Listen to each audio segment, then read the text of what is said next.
The year 1969 remains etched in the collective memory of humanity as the moment we touched the stars, a time when Neil Armstrong's small step bridged the gap between Earth and the celestial unknown. Yet, for over 5 decades, the lunar surface has remained undisturbed, a graveyard of forgotten flags and rusted descent stages, leaving the world to wonder why we ever left and why we never went back. Today, that silence is being shattered by a thunderous roar echoing from the launch pads of Cape Canaveral, as NASA prepares to execute the most ambitious mission in history, the Artemis program. This is not a mere repeat of the Apollo era.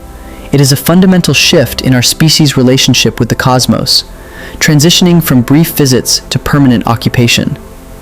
As we stand on the precipice of this new era, we must confront the reality that the moon is no longer just a destination for discovery, but a strategic high ground that will determine the future of human civilization among the stars. At the heart of this lunar revival lies the Space Launch System, or SLS, a mechanical titan that stands as the most powerful rocket ever built by human hands. Unlike the Saturn V of the past, the SLS is designed for deep space endurance, capable of generating an astonishing 8.8 million pounds of thrust to break the shackles of Earth's gravity with unprecedented payload capacity. Perched atop this mountain of fire is the Orion spacecraft, a masterpiece of modern engineering designed to shield astronauts from the lethal bombardment of deep space radiation and the searing 5,000-degree heat of re-entry. The integration of these systems represents a leap in technology that allows us to stay in lunar orbit for months rather than days, providing the necessary infrastructure to support a sustained human presence. This is the foundation upon which NASA is building its bridge to the future, a technological marvel that serves as the primary engine for our journey back to the moon and eventually the red deserts of Mars. The strategic focus of NASA's new mission has shifted away from the equatorial plains of the Apollo landings toward the treacherous and enigmatic lunar South Pole. This region is home to permanently shadowed regions, or craters, that have not seen sunlight for billions of years, creating cold traps where temperatures plunge to levels colder than the surface of Pluto. Within these lightless voids lies the most precious resource in the solar system: water ice. To the casual observer, this might seem mundane, but to a spacefaring civilization, water is the gold of the 21st century. By harvesting this ice, we can split its molecules into oxygen for breathing and hydrogen for rocket fuel, effectively turning the moon into a cosmic gas station that will power missions to the outer planets. The race to claim these icy deposits has transformed the moon into a theater of geopolitical competition, where the first nation to master lunar resource extraction will hold the keys to the solar system. Perhaps the most revolutionary aspect of the Artemis mission is the construction of the Lunar Gateway, a multinational space station that will orbit the moon like a permanent sentinel.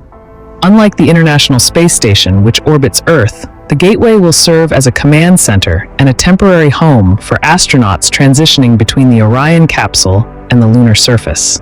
It represents a global collaboration between NASA, the European Space Agency, Japan, and Canada, creating a neutral ground for international science and exploration. This orbital outpost will allow for continuous monitoring of the lunar environment and serve as a dry dock for deep space transport vehicles. The Gateway is the missing link in our exploration strategy, providing a safe harbor in the vacuum of space where crews can prepare for the grueling descent to the lunar surface or the long-haul journey to Mars. The quest for the moon is no longer a solo journey for the United States. It has evolved into a high-stakes global competition reminiscent of the Cold War, but with more players and higher stakes. China is rapidly advancing its own lunar ambitions, aiming to establish a robotic research station followed by a crewed base, while India has already demonstrated its prowess by successfully landing near the South Pole. This Space Race 2.0 is driven by more than just national pride. It is a race for resources like helium-3, a rare isotope found in lunar soil that could provide clean, limitless fusion energy for Earth. The lunar surface is being carved into spheres of influence, and the legal frameworks of the 20th century are being tested, as nations compete for the best landing sites and mining rights. This geopolitical tension adds a layer of urgency to NASA's mission, making the success of Artemis a matter of both scientific discovery and national security. Despite our technological advancements, the Moon remains one of the most hostile environments known to man, a place where every breath is a victory against the void. The lack of an atmosphere means that astronauts are constantly bombarded by micrometeorites and high-energy cosmic rays that can penetrate even the toughest suits.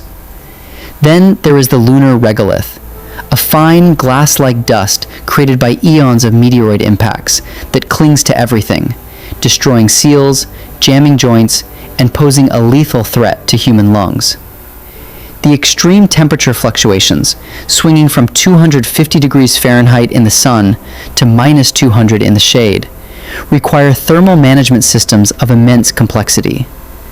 Surviving on the Moon is not just a test of courage, but a test of our ability to build machines that can withstand conditions that would shatter steel and boil blood.